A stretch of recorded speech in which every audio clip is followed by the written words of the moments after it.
The Man Who Changed a Kingdom. Imagine a cold morning in England. The year is 1649. The sky is grey, the air is heavy with silence.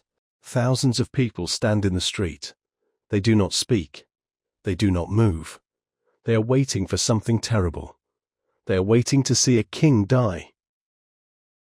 This is not a story from a fairy tale. This is real history. And one man became the strongest voice behind this moment. His name was Oliver Cromwell. Think about this for a moment. How does a simple farmer become the most powerful man in a kingdom? How does a quiet man change the world? Today, you will hear his story. It is a story of faith, war, power, and regret. As you listen, notice the new words. Do not worry if you do not understand everything. Just listen to the flow of the story. This story helps you improve your listening skills. Let your mind picture the scenes, feel the cold wind, hear the loud drums, see the fear in the eyes of the people. This is the story of Oliver Cromwell. Chapter 1. The Quiet Boy with a Heavy Heart. Our story begins in the year 1599. The place is Huntingdon, England. It is a small town with green fields and old stone houses. A baby is born in this town. His name is Oliver Cromwell. Oliver is not born into a royal family. He is not a prince. His family is part of the gentry. This means they have some land and some money, but they are not rich like the kings or the dukes. They are ordinary people with a little bit of status. Picture Oliver as a young boy. He is not the strongest child. He is not the loudest child. While other boys play in the mud and run fast, Oliver watches them. He likes to be alone. His family teaches him to take religion seriously. He goes to school at Sidney Sussex College in Cambridge. This is a famous place for learning. But Oliver does not stay long. His father dies when Oliver is only 18 years old. This is a sad moment. It changes everything. Now, Oliver must go home. He must take care of his mother and his sisters. He is the man of the house. He leaves his books. He leaves his studies. He goes back to the farm. He must learn to manage the family land. He must learn to sell crops. He must learn to manage money. Imagine the weight on his shoulders. He is very young. He has a big responsibility. He works hard in the sun and the rain. His hands become rough. His face becomes tired. But inside, his mind is still active. He reads the Bible every day. He prays often.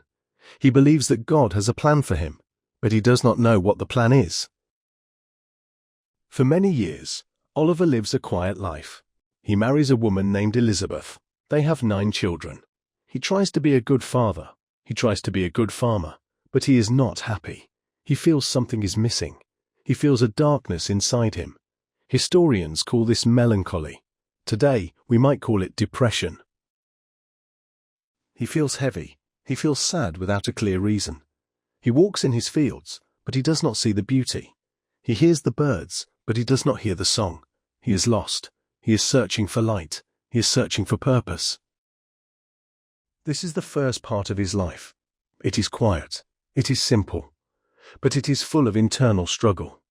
He's like a seed under the ground. He's waiting for the rain. He's waiting for the sun.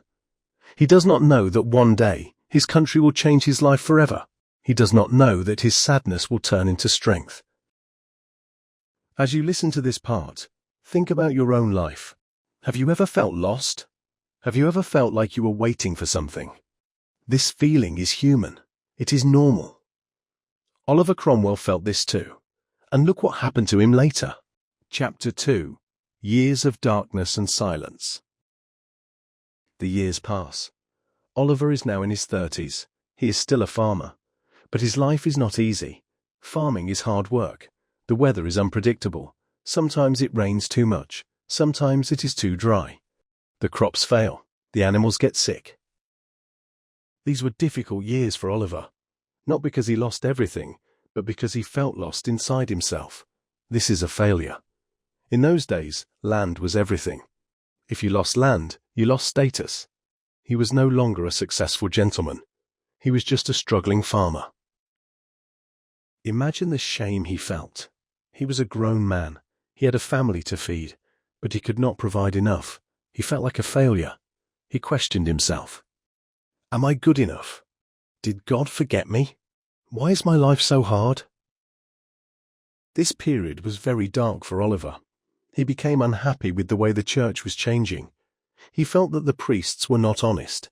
He wanted a direct connection with God. He wanted to hear God's voice himself. He became deeply influenced by the Puritan movement. The Puritans were very religious people. They wanted to purify the church. They wanted to live simple lives. They did not like fancy clothes. They did not like parties. They did not like the theatre. They only cared about the Bible and hard work. For Oliver, this was a turning point. He found a community. He found people who thought like him. He started to feel better. His depression began to lift. He felt a new energy. He felt that God was speaking to him. He believed that he was chosen for a special purpose. But outside his home, the country was changing. The King of England was Charles I. King Charles believed that he had total power. He believed that God made him king. He believed that the king's authority came directly from God. He did not listen to the Parliament. Parliament was a group of leaders who made laws. They represented the people. But the king ignored them. He taxed the people without permission. He arrested people who disagreed with him. The people were angry. The country was divided. Oliver watched this from his farm. He saw the injustice. He saw the king taking money from poor farmers. He saw the king forcing people to pray in a way they did not like. Oliver felt a fire inside him. It was not just sadness anymore. It was anger. It was a desire for change. In 1628, Oliver decided to enter politics. He became a member of Parliament. He went to London. He left his farm for a while. He wore a simple black suit. He spoke with a rough voice. He was not a smooth speaker like the rich lords, but he spoke with passion. He spoke with conviction. He began to speak about religious concerns and local issues. He said the people needed freedom. The other members of Parliament were surprised. Who was this farmer? Why was he so bold? But soon, the king closed Parliament. He did not want to hear the complaints. He ruled alone for 11 years. Oliver went back to his farm. He was silent again, but he was waiting. He was watching. He was preparing. Think about this moment. Oliver was 40 years old. Most men at that age settle down. They accept their life. But Oliver was just beginning. His struggles made him strong. His failures made him humble. His faith made him brave. He did not know it yet, but the silence was about to break. The storm was coming, and Oliver would be in the center of it. Chapter 3. The Voice That Shook a Kingdom. The year is 1642. Tensions in England had grown too high. King Charles raised his flag and called his soldiers. He wanted to fight Parliament. This was the start of the English Civil War. Imagine the fear in the streets. Brothers fought against brothers. Fathers fought against sons. The country was tearing itself apart. On one side were the Cavaliers, supporters of the king, who wore bright clothes and long hair. They were rich and powerful. On the other side were the Roundheads, supporters of Parliament, wearing simple clothes and short hair. They were merchants, farmers, and ordinary people. Oliver Cromwell was a Roundhead. Initially, the king's army seemed stronger. They had better horses, better weapons, and experienced generals. The Parliament army was weak, untrained, and afraid. Oliver knew they needed change. He spoke to the leaders of Parliament. We do not need men who fight for money. We need men who fight for God. He built a new army, choosing men for their honesty and religious devotion, rather than wealth or status. They trained hard, learned to ride horses, and follow orders. They often sang psalms while marching and became known for their discipline and courage. Picture the battlefield, the noise, the smoke, the ground shaking under horses. The king's soldiers charged, screaming to scare the enemy. But the Ironsides stood firm, waiting for orders. Then they advanced, fighting with discipline and winning several key battles. Cromwell became a hero. Many people welcomed him back to London and celebrated the victory, but he did not smile much. He knew the war was won, but peace had not yet come. The king was still alive, and the conflict was far from over. From a quiet farm to a disciplined army, from a sad farmer to a famous general. This is the power of determination and belief. Cromwell's faith gave him strength. Chapter 4: The Sword and the Crownless King. The war was over, but King Charles remained a problem. He was in prison, yet he still tried to communicate with other countries and plan for another war. The leaders of Parliament were unsure what to do. Some said, let him go. Others said, keep him in prison. But Oliver Cromwell had a different idea. He believed the king was responsible for the deaths of thousands of Englishmen and must face justice.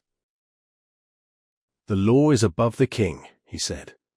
This was a revolutionary thought. Parliament set up a court, and King Charles was put on trial. He refused to recognize the court's authority, but the verdict was clear: guilty. He was executed in January 1649. The monarchy was abolished. England became a commonwealth, a republic with no king. Oliver Cromwell was now the most powerful man in the country. He did not take the crown. He became the Lord Protector, ruling the nation, making laws, and controlling the army. Oliver worked very hard. He woke up early and went to bed late. He signed papers, met leaders, tried to fix the economy, and improve laws. He wanted England to be a godly nation. He allowed Jews to return to England and gave more freedom to Protestant groups, but he was strict. He closed theatres and banned Christmas celebrations, believing these things were sinful. The people were confused. They had freedom from the king, but now faced strict rules. Complaints arose, and Oliver had to send forces to suppress rebellions in Ireland and Scotland. He was tired, but felt he had no choice. He was successful and powerful, but was he truly happy? He had achieved his dream, but it was not without cost. He lost simplicity and peace. He became a giant in history, but a tired man in reality. Chapter 5: The Ghost After the Grave. The years of ruling were hard on Oliver's health. He was only in his 50s, but he looked older. He suffered from malaria and kidney stones, yet he kept working. He worried about the future. Who would lead after him? He hoped his son Richard would take over, but Richard was different. He did not enjoy war or politics. In August 1658, a great storm hit England. At the same time, Oliver became very sick at Whitehall Palace. For 3 days, he was sometimes awake, sometimes asleep. He spoke about God and thought about his soul. On September 3, 1658, Oliver Cromwell died. The country mourned. He was given a large funeral and was buried in Westminster Abbey. His son Richard became the new Lord Protector. But Richard could not control the army. Arguments arose among generals and Parliament. People were unhappy and wanted stability. Many longed for a king again. Only 2 years later, the monarchy was restored under King Charles II, son of the king Oliver had executed. After the restoration, Charles II ordered that Oliver's body be treated disrespectfully. This event shocked people and showed how deeply divided the country still was. Despite this, history remembers Oliver Cromwell as a complex figure. He made mistakes and was strict in many ways, but he also stood up for liberty and against absolute power. He helped show that even kings could be judged and that people had rights. Today, there are statues of Cromwell outside the Parliament in London. He is remembered as one of the most important figures in British history, who changed how governments are run and how power is balanced. His life teaches courage, conviction, and that change is difficult. From a sad farmer to the ruler of a nation, his journey shows that struggle can lead to great impact. Think about your own legacy. What do you want to leave behind? How do you want to be remembered? Oliver Cromwell's story may have ended, but the lessons continue in everyone who dares to stand up for what is right. We have travelled through the life of Oliver Cromwell. We saw his childhood sadness. We saw his years of struggle. We saw his rise to power. We saw his tragic end. What can we learn from this story? First, we learn that your beginning does not define your end. Oliver started as an unknown farmer. He ended as a historical giant. Do not let your current situation stop you. You can grow. You can change. Second, we learn that failure is part of the journey. Oliver faced personal struggles and deep emotional darkness. He felt depressed. These things did not destroy him. They prepared him. They made him stronger. When you fail, do not quit. Learn from it. Keep moving. Third, we learn that belief is powerful. Oliver believed in God. He believed in his cause. This belief gave him energy. It helped him face armies. It helped him face kings. Find something you believe in. Let it guide you. Fourth, we learn that power comes with a price. Oliver gained the world, but he lost his peace. Remember to balance your ambition with your happiness. Take care of your family. Take care of your health. Do not lose yourself in the work.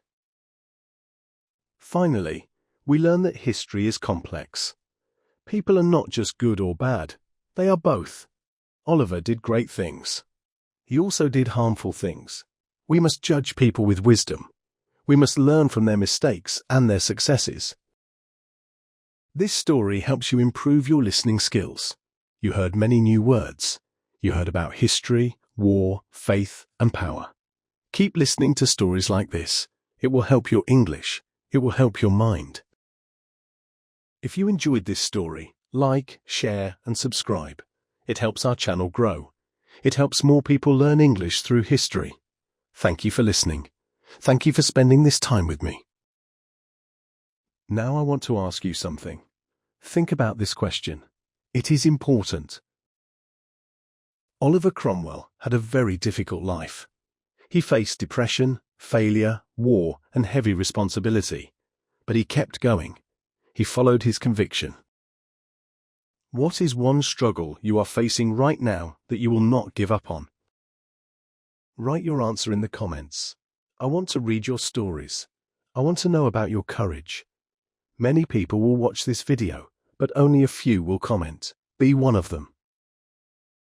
Share your dream. Share your fight. Let us support each other. You are not alone. We are all learning. We are all growing. Thank you again. Stay safe. Stay strong. Keep learning English. Goodbye for now.